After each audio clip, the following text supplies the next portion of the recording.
Salmo 32, diz assim a palavra do Senhor: Bem-aventurado aquele cuja iniquidade é perdoada, cujo pecado é coberto. Bem-aventurado o homem a quem o Senhor não atribui iniquidade, em cujo espírito não há dolo. Enquanto calei os meus pecados, envelheceram os meus ossos pelos meus constantes gemidos todo o dia, porque a tua mão pesava dia e noite sobre mim, e o meu vigor se tornou em sequidão de estio. Confessei-te o meu pecado e a minha iniquidade não mais ocultei. Disse: confessarei ao Senhor as minhas transgressões, e tu perdoaste a iniquidade do meu pecado. Sendo assim, todo homem piedoso te fará súplicas em tempo de poder encontrar-te. Com efeito, quando transbordarem as muitas águas, não o atingirão. Tu és o meu esconderijo, tu me preservas da tribulação e me cercas de alegres cantos de livramento.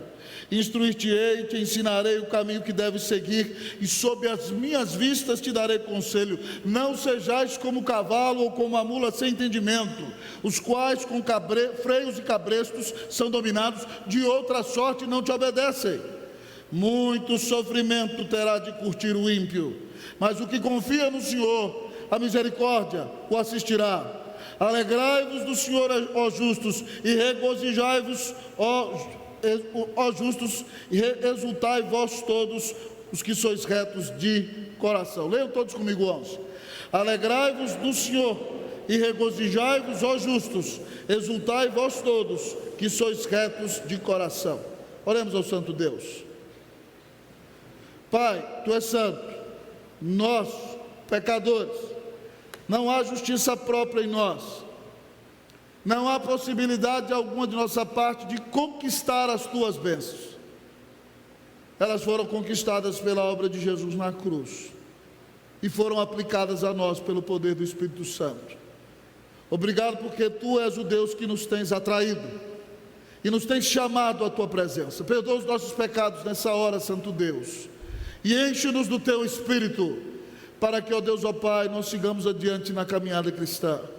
Pai, nós temos tentado invocar a tua face. Oramos essa semana por essa mensagem, oramos por aqueles que a ouviriam, oramos para que o Senhor falasse conosco.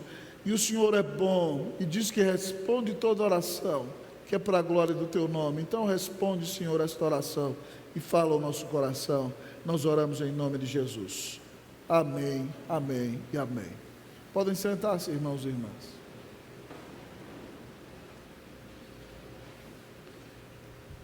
Amados irmãos, o rei Davi é um dos personagens mais brilhantes das Escrituras. E apesar de ser um homem que tinha por volta de 1,50 m de altura, tudo que Davi fez, o fez com grandeza. Davi foi um pastor intenso no cuidado das ovelhas de seu pai. Davi foi um grande guerreiro de Israel. Davi foi um grandioso salmista.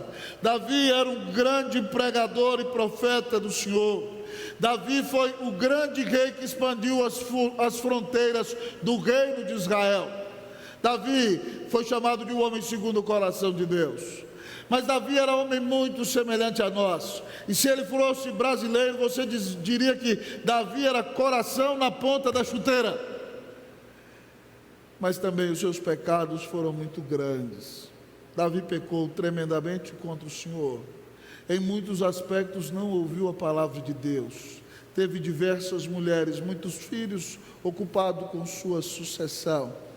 E se não bastasse tantas bênçãos que Deus lhe tinha dado, Davi caiu no grande pecado do adultério.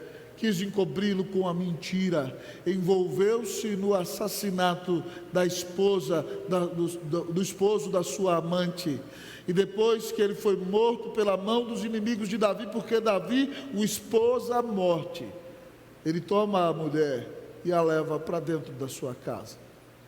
Irmãos, Davi naquele tempo não confessa o seu pecado.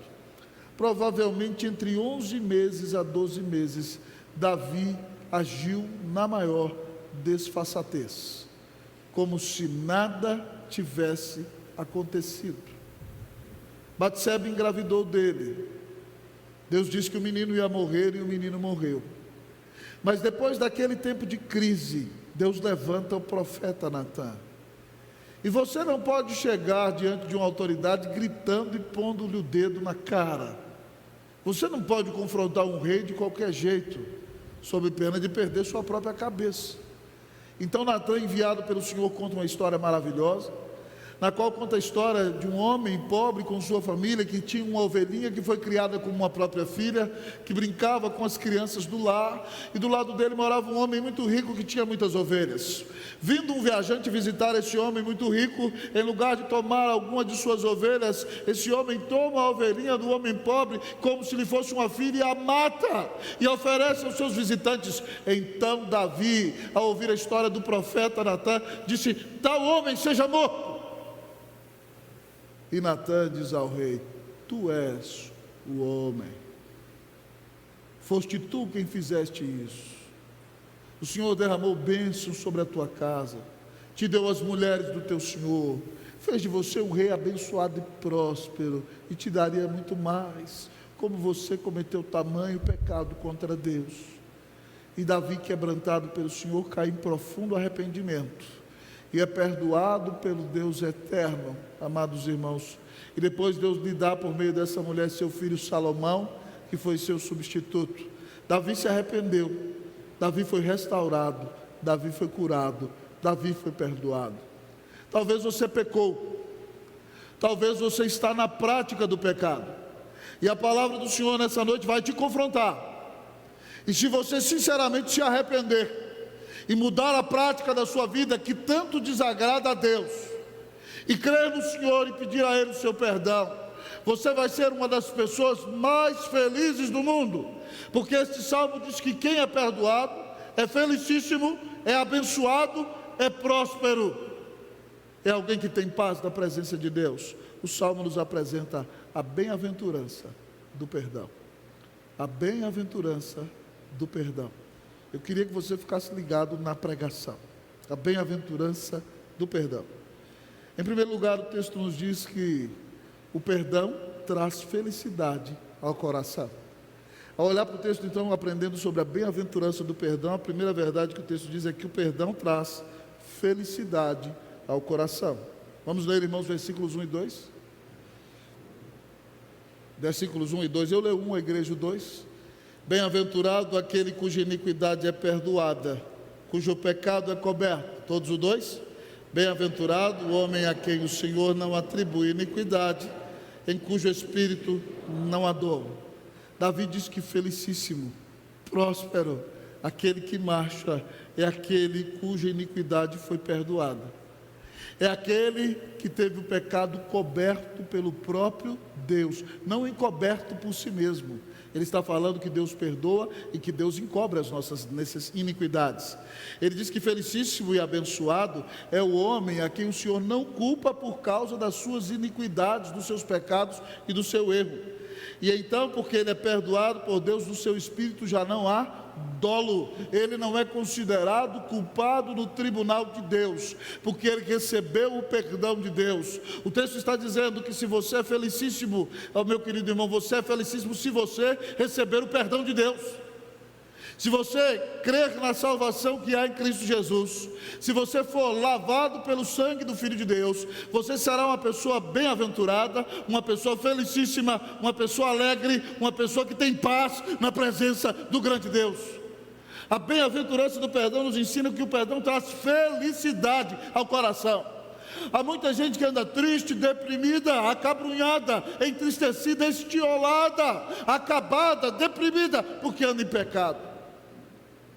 Se você quer ter paz na presença de Deus, se você quer sentir que não deve nada no tribunal de Deus, se você quer viver em alegria num relacionamento pessoal com Deus, você precisa receber a bem-aventurança do perdão.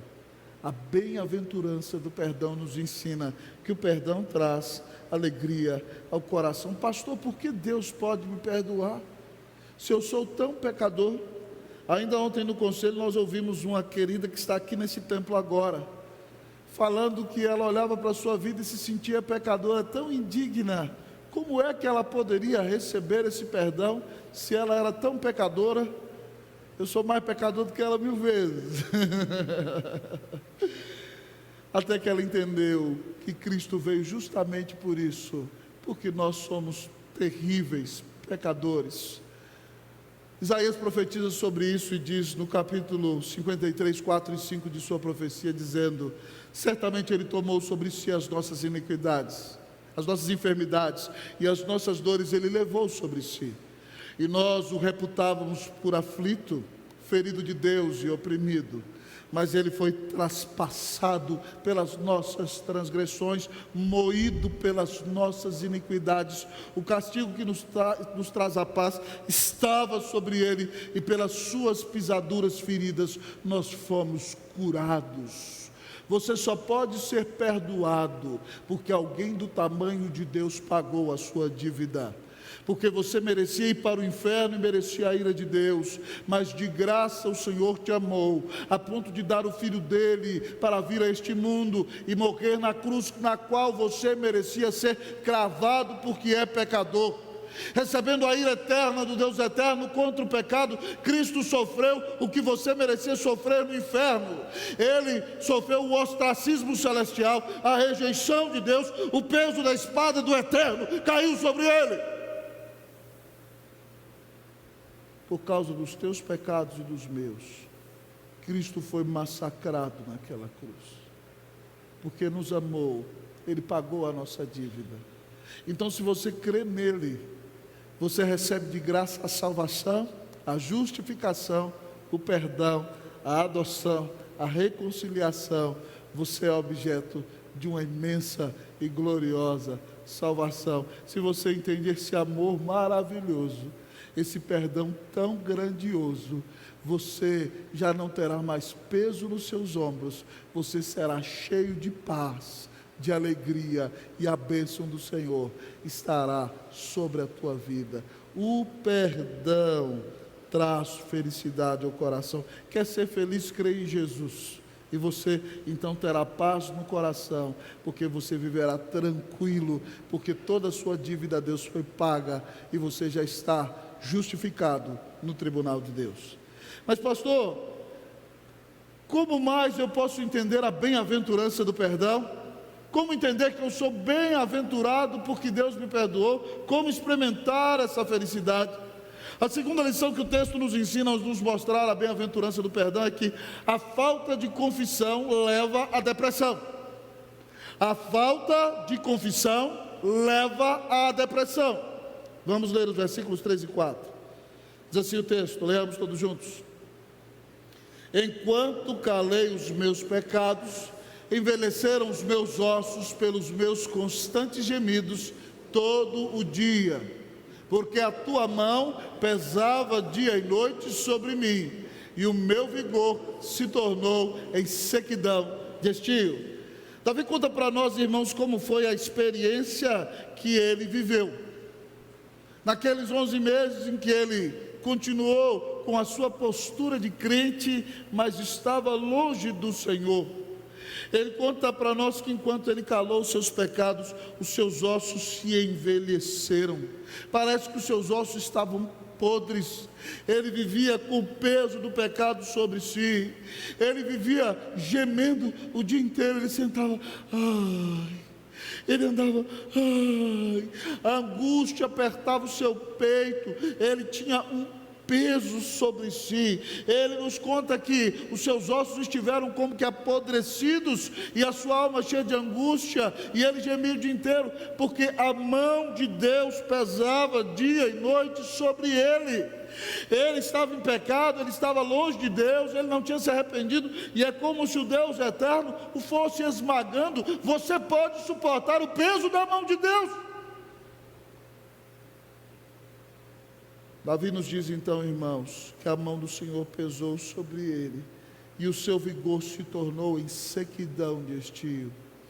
Graças a Deus nós temos sido abençoados por chuvas. E por causa de erros humanos, pessoas têm enfrentado inundações em cidades de Minas Gerais, do interior do Rio e do Espírito Santo, o que nos entristece o coração. E o que deve levar os governantes a tomarem uma atitude e mudar as coisas para que as pessoas tenham um bem-estar melhor e a água não invada a sua casa, mas a chuva ainda assim é uma bênção. Vá você viver no meio do deserto. More você numa terra seca. Alguns de nós, membros desta igreja, viemos lá da região do Distrito Federal. Ah, meus irmãos, Brasília é muito linda nessa época do ano, mas quando chega no meio do ano, seca tudo. E quando chega setembro a chuva não cai, outubro a chuva não cai, a angústia vai tomando o peito, e a gente começa andando, dirigindo na rua. Deus, tem misericórdia de nós, tem misericórdia dessa cidade, manda chuva. Nós precisamos de umidade. Muitas vezes, no estado de emergência pública, até as crianças deixam de ir para a escola. Quando falta chuva, amados irmãos, quando falta água, parece que nós vamos perder a própria vida. Davi está dizendo: eu fiquei numa seca terrível, parece que não tinha chuva, e eu ia morrer por falta de umidade, por falta de água. Minha vida se tornou numa seca, numa sequidão de estio. O que Davi está dizendo para nós com tudo isso? Que os ossos dele se tornaram podres, que ele só vivia gemendo, que a mão de Deus pesava sobre ele, que ele estava numa seca existencial tremenda. Ele nos conta que ele estava em depressão. Ele está nos dizendo, irmão, que a falta de confissão leva à depressão. Obviamente, há pessoas que se deprimem por questões de ordem física, de ordem congênita, por problemas químicos dentro do seu próprio corpo, e elas precisam tomar remédio. Tem que procurar um médico. Há outros que se deprimem por causa de uma grande frustração, por causa de uma grande perda, e precisam ser aconselhados. Mas há outros que se deprimem porque estão em pecado, porque ainda que tenham uma postura de cristãos, eles sabem que no íntimo estão vivendo longe da presença do Senhor. E Davi, ainda que tinha a sua pose de rei e líder espiritual da nação, nos ensina que a falta de perdão leva à depressão. Algum tempo atrás, irmãos, eu ouvi uma mensagem do reverendo Hernandes Dias Lopes, na qual ele contava uma história que eu achei impactante. Ele contava a história que quando ainda morava em Vitória, foi convidado a visitar uma senhora de 70 anos de idade. Uma senhora muito distinta, que há mais de um ano já tinha se tornado viúva. E ela estava acometida por uma depressão profunda. Ela ia aos médicos, tomava remédio, mas nada ajudava. Ela não era de origem protestante, mas os filhos angustiados já não sabiam mais o que fazer. Ouviram falar do pastor Hernandes e o chamaram para ir na casa dela. E quando o pastor chegou lá, os filhos estavam rodeando e ela disse: saiam todos do quarto, eu preciso conversar sozinha com o pastor. Então ela contou que o marido dela tinha falecido há um ano. E ela se casou com ele quando ela tinha 20 anos. Mas quando ela era noiva dele aos 19 anos, ela se envolveu com uma pessoa sexualmente, ela adulterou antes de casar, ela traiu o seu noivo. E para não ter problemas com ele, ela nunca contou para ninguém. Mas ela carregou durante 51 anos a consciência da culpa daquele pecado. E dentro do casamento ela se tornou uma pessoa amarga, uma pessoa triste. O seu marido, que a amava no princípio do namoro, nunca entendeu porque ela era uma pessoa amarga, uma pessoa triste. Os filhos não entendiam a tristeza que dominava a sua mãe. Ela não era uma pessoa cheia de vício, cheia de vigor, cheia de alegria, cheia de júbilo. Então ela contou: pastor, eu estou desesperado, eu sou uma adúltera. Eu pequei contra o meu noivo, o meu marido, o amor da minha vida, e ele morreu sem saber disso. Será que há esperança de perdão para mim? Então pastor Hernandes abriu as escrituras, contou para ela que Deus é santo, que nós somos pecadores, mas que Deus mandou Jesus na cruz para pagar os nossos pecados. E ele então mostrou para ela o que a Bíblia diz, que o sangue de Jesus, seu Filho, nos purifica de todo o pecado. Que ela então podia se arrepender e confessar o seu pecado, e o Senhor a perdoaria. Então naquele quarto ela se arrependeu do seu pecado, e ela creu em Cristo Jesus. E ela então, irmão, teve a escama que se lhe caiu dos olhos, o peso que lhe saiu dos ombros, e um sorriso dominou a sua face. E quando o pastor saiu com ela do quarto, ela estava sorrindo, seus filhos ficavam perplexos, nunca a haviam visto sorrir. E aquela mulher mudou de vida, foi para a igreja, tinha sede de aprender as escrituras, e era muito próxima do pastor Hernandes, e ele disse que ainda esteve ali mais 10 anos pastoreando aquela mulher, e ela era uma crente fiel, que levou muitas pessoas a Cristo Jesus, mas ela ficou 50 anos, numa depressão terrível, porque não confessou o seu pecado. Talvez você seja essa pessoa ranzinza, porque tem um pecado escondido da sua vida. Talvez você seja essa pessoa intratável, que se pudesse chutava a canela de todo mundo, porque você precisa resolver algo do seu relacionamento com Deus. Eu gostaria de te convidar a estar muito atento, não deixe nada, mensagem, WhatsApp, Facebook ou conversa paralela, te atrapalhar de ouvir a palavra do Senhor. Se arrependa do seu pecado hoje. Se você quer deixar de ser essa pessoa triste, se você quer ficar livre dessa depressão terrível, peça ao Senhor que tenha misericórdia de você e perdoe o seu pecado. Ele pode tirar o peso dos seus ombros, Ele pode trazer vício, vigor e alegria para a sua vida. A falta de perdão leva à depressão. Que Deus nos dê a bem-aventurança do perdão. A bem-aventurança do perdão, além de nos ensinar que a falta de confissão leva à depressão e que o perdão traz felicidade ao coração, nos ensina o texto que a confissão traz a bênção do perdão. Em terceiro lugar, o texto diz que a confissão traz a bênção do perdão. Como ficar livre da depressão e receber a bênção do perdão? A confissão traz a bênção do perdão. Versículo de número 5. Vamos ler todos juntos? Versículo 5, vamos lá, 1, 2, 3. Confessei-te o meu pecado, e a minha iniquidade não mais ocultei. Vocês.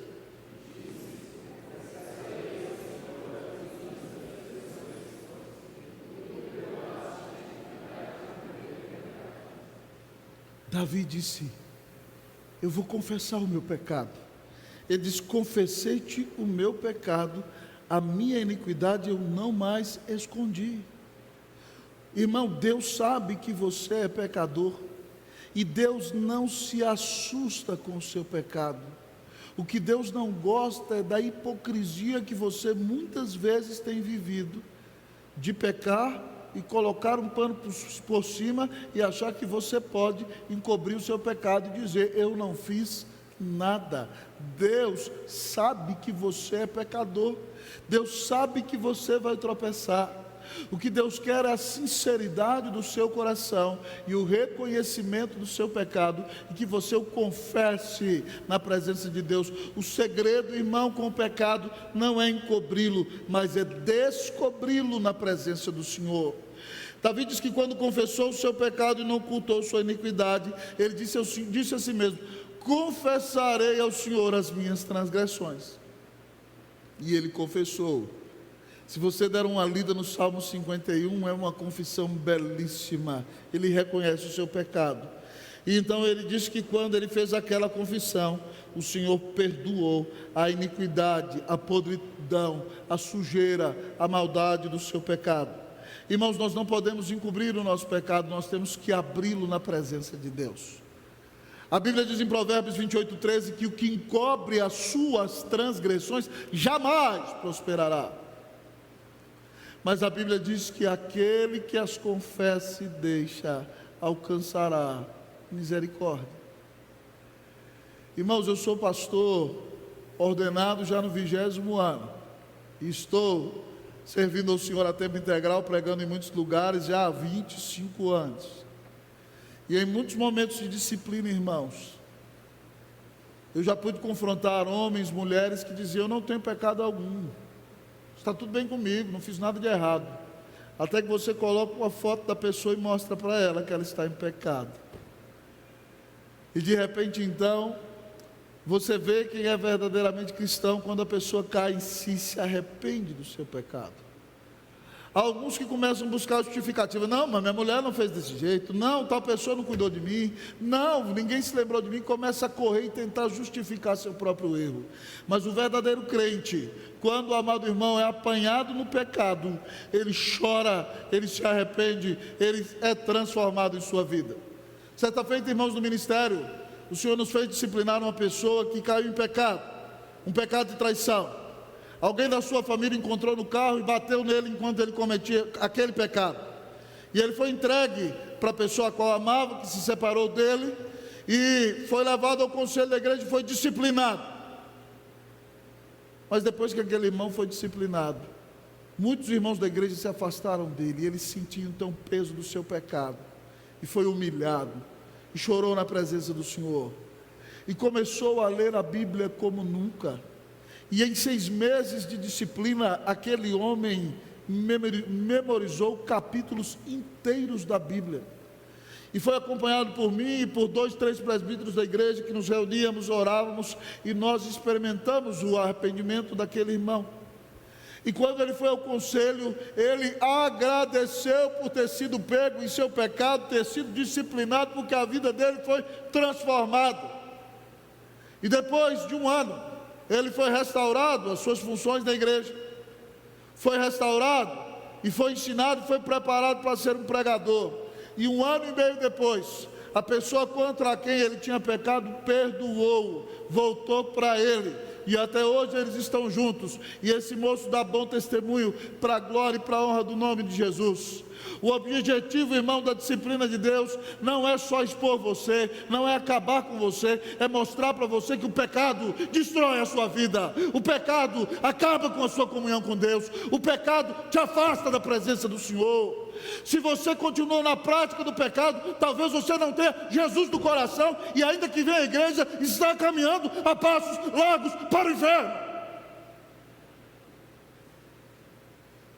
Confesse hoje o seu pecado, reconheça o seu erro, abandone aquilo que você tem feito, que tem ofendido a Deus da sua santidade, e mude de vida. O Senhor está te dando uma grande oportunidade hoje. Ele disse que a confissão traz a bênção do perdão. Um dos versículos que eu mais gosto, 1 João 1,9, porque eu sou pecador, foi cantado por vencedores por Cristo, ficou assim: se confessarmos os nossos pecados, Ele é fiel e justo. Vamos cantar comigo? Para nos perdoar os pecados e nos purificar de toda justiça. Vamos mais uma vez, cantemos juntos. Se confessarmos os nossos pecados, Ele é fiel e justo para nos perdoar os pecados e nos purificar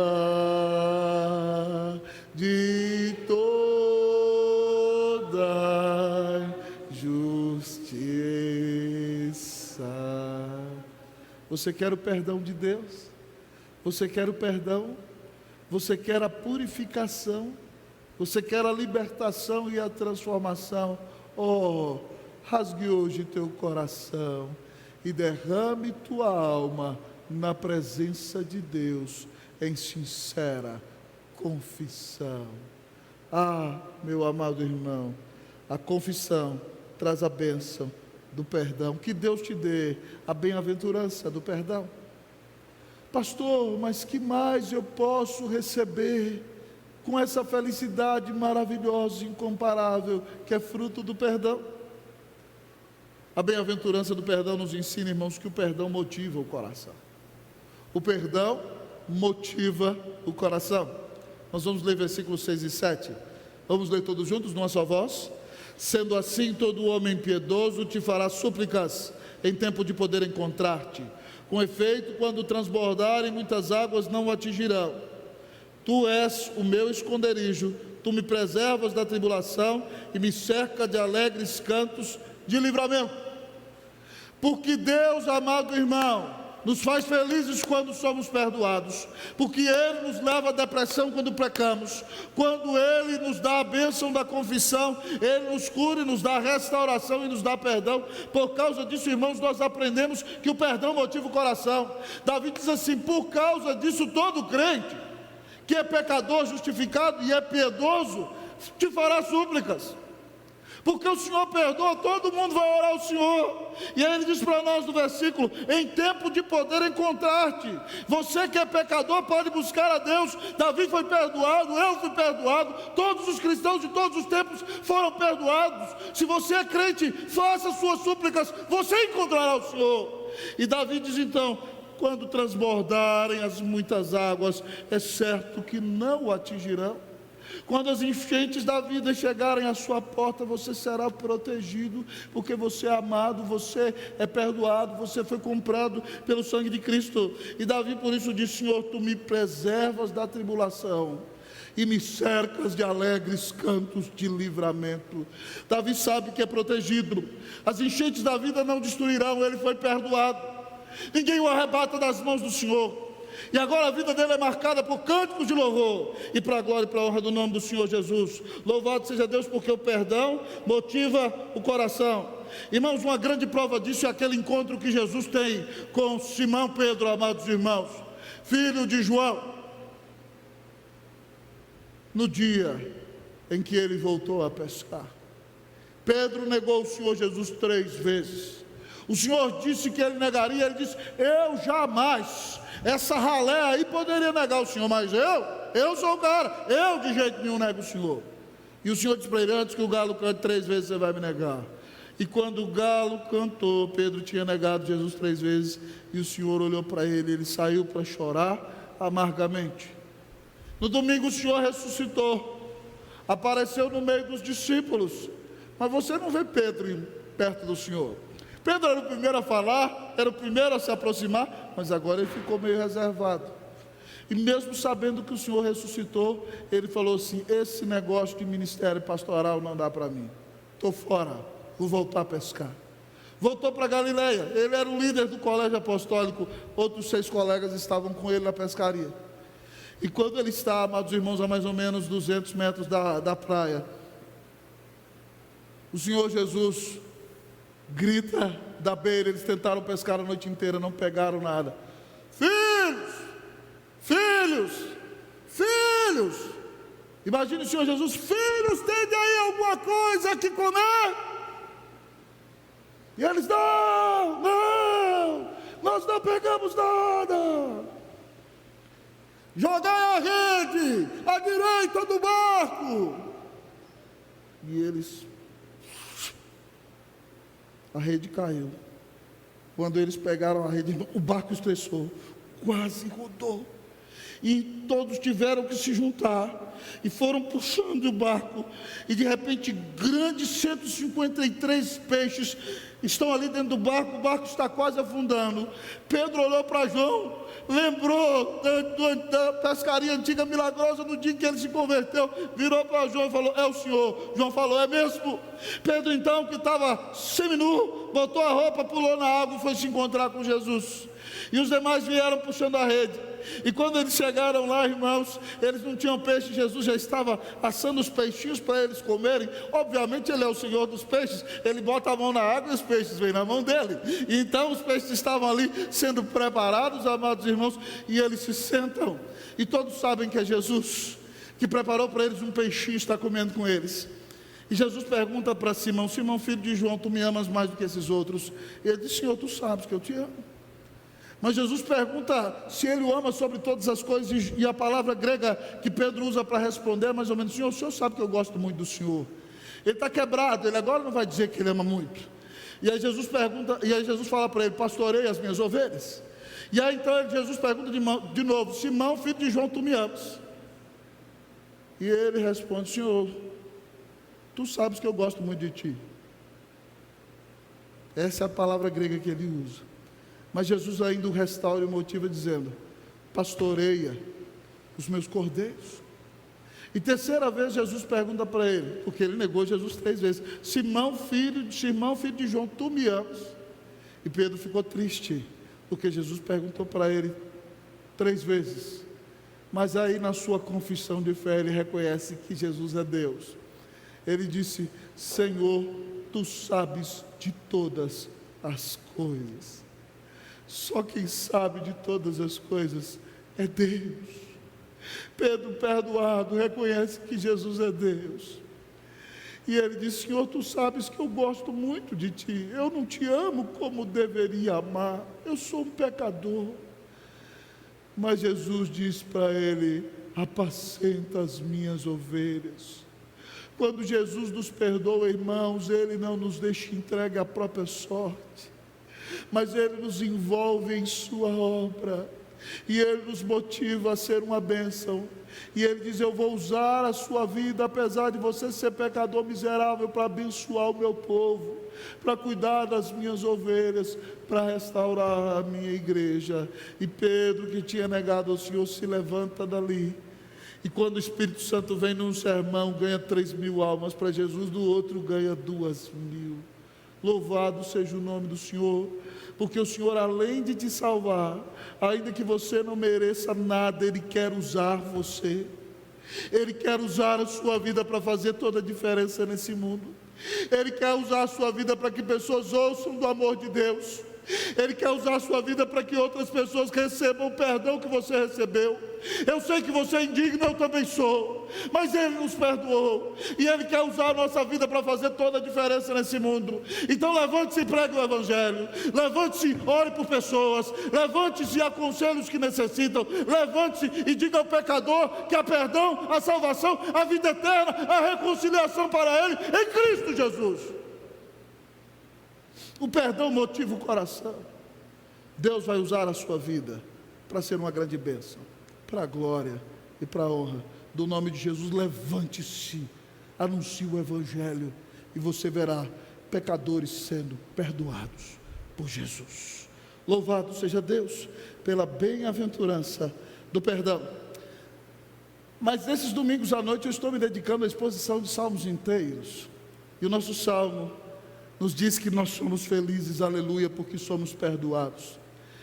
E a bem-aventurança do perdão nos ensina que o perdão não só nos motiva, não só vem pela confissão, não só nos cura da depressão, não só nos dá felicidade, mas o perdão nos dá instrução. O perdão nos dá instrução. E se você seguir comigo, nós não vamos ler, eu vou falando e vou expondo o texto. A partir do versículo de número 8, o texto diz: o Senhor Jesus, por boca de Davi, nos diz a nós: instruir-te-ei e te ensinarei o caminho que deve seguir. Então, depois que você é perdoado, você não manda mais na sua vida. Você agora é dirigido pelo Senhor. Agora que você recebeu o perdão e foi chamado para ser um instrumento de motivação e abençoar os outros, o Senhor diz assim: eu vou instruir você e vou mostrar o caminho pelo qual você tem que andar. E mais, Davi usa aqui uma expressão que a gente vivia bem, né? Você estava lá em Minas Gerais, menino, brincando na presença da sua mamãe, e ela lá varrendo a casa, lavando a louça, e aí você pegava assim e falava assim: vou enfiar o dedo na tomada. A mãe diz: menino, estou de olho em você, você está debaixo das minhas vistas. Quando os meninos lá em casa eram pequenos, né, dona Cleusa? Já era, contei. Lembra, Isabel? Mamãe virava assim: Isabel, estou de olho em você. Dá visão, né? Estou de olho em você. Também estou de olho em você, viu? Não é só a mamãe não, hein? Fica esperto. Debaixo das minhas vistas. É como o menino que está ali na presença da mamãe. Eu vou aconselhar você. O Senhor está dizendo: eu nunca vou tirar os olhos de você. Que bênção maravilhosa. Eu vou dirigir o seu caminho. Eu vou te mostrar para onde você tem que ir. Ainda que você não queira, você vai me obedecer. Mas você está debaixo das minhas vistas. Eu estou olhando para você. e eu vou te aconselhar sempre. Que promessa maravilhosa. O perdão nos ensina. Mas aí o perdão nos ensina o seguinte: não seja um crente mula. Eita, pastor. O crente mula, quais são as características do crente mula? Não seja um crente jegue, meu irmão, em nome de Jesus. Ele, lançando mão da símile, essa belíssima figura de linguagem, nos mostra quem é o crente mula. Primeira característica do crente mula: não tem entendimento. Cabeça dura, ouve sermão, ouve pregação, ouve Bíblia, ouve tudo e não muda. A expressão lá no Chile que o pessoal falava: levado às suas próprias ideias. Não escuta ninguém, cabeça dura, sem entendimento, cabeça fechada. O crente mula não tem entendimento. Ele ouve o sermão 10, 15, 20 anos, não aprende nada, não ouve ninguém, só ouve seu coração pecaminoso e miserável. Mas o crente mula tem uma outra característica: ele precisa ser disciplinado. Diz o texto: não sejais como o cavalo, como a mula sem entendimento, os quais sem cabrestos e freios não são, os quais com cabrestos e freios são dominados. Eu não sei se você já tem experiência de andar de cavalo, mas quando você pega um cavalo bravo, né, o negócio é feio. Eu tenho um tio que é fazendeiro lá em Rondônia, ele tem muito gado lá.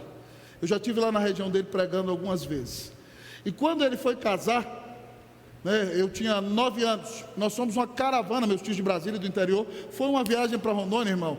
Parte da estrada na época não tinha nem asfalto, o ônibus quebrava. Nós fomos de Brasília, Cuiabá, Rondônia. E foi uma história épica. Um dia eu conto os detalhes para você.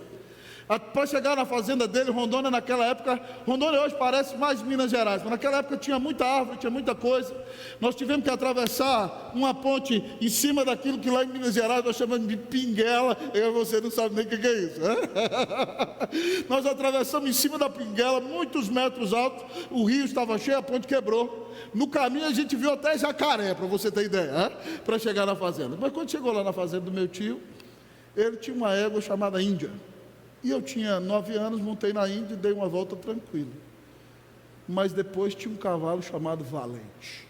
E o Valente não era amansado. E eu sentei no Valente, irmão, no pescoço dele e puxei o estribo. Esse cavalo pulava comigo e eu gritava: socorro! Socorro! Eu vou cair daqui. Graças a Deus, quando a sela estava virando, o caseiro me socorreu. Mas o cavalo precisa ser disciplinado, senão ele não amansa. O texto está dizendo que ele precisa do cabresto, certo? Dos freios, ele precisa da espora, ele precisa ser treinado, domado. A mula também. E tem muito crente que é assim. O Senhor está puxando o cabresto dele, ele está esperneando, ele não quebra. O Senhor está botando a espora nele para ele ver se ele amansa, mas ele não amansa, ele resiste a Deus. Ele é cabeça dura, ou cidadão difícil. Precisa ser disciplinado. Presta atenção aqui, fica ligado no sermão aqui. Precisa ser disciplinado. O crente mula não tem entendimento. O crente mula precisa ser disciplinado. O crente mula, em terceiro lugar, não obedece a Deus. De outra sorte, não te obedece. Qual a lição de Davi? Não seja um crente mula. Por quê? Ele diz: muito sofrimento terá de curtir o ímpio. Não é que ele vai curtir de gostar, não. É que nem o couro quando fica curtindo ali no sol. Então ele fica ali sofrendo, experimentando, né? Muito sofrimento terá de curtir o ímpio. Mas o que confia no Senhor, a misericórdia assistirá. O perdão vem para instruir você, meu irmão.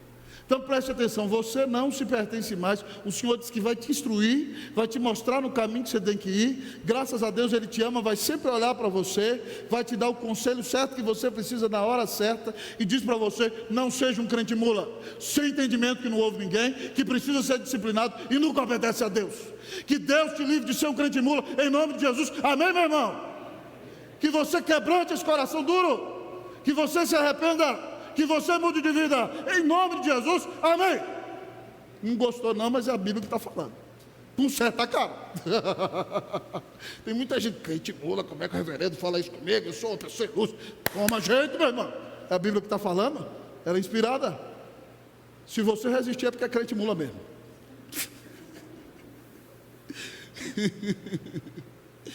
Louvado seja Deus, porque o perdão nos dá felicidade. Pastor, tá legal, mas tem que acabar, né, reverendo? Amanhã a gente vai trabalhar. Como é que a gente faz? Última lição do sermão. O imperativo do perdão é a alegria.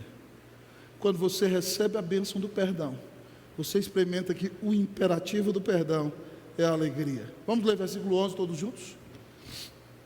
Alegrai-vos no Senhor e regozijai-vos, ó justos, exultai vós todos os que sois retos de coração. O texto mostra qual é a fonte da nossa alegria: o Senhor, o Deus Redentor.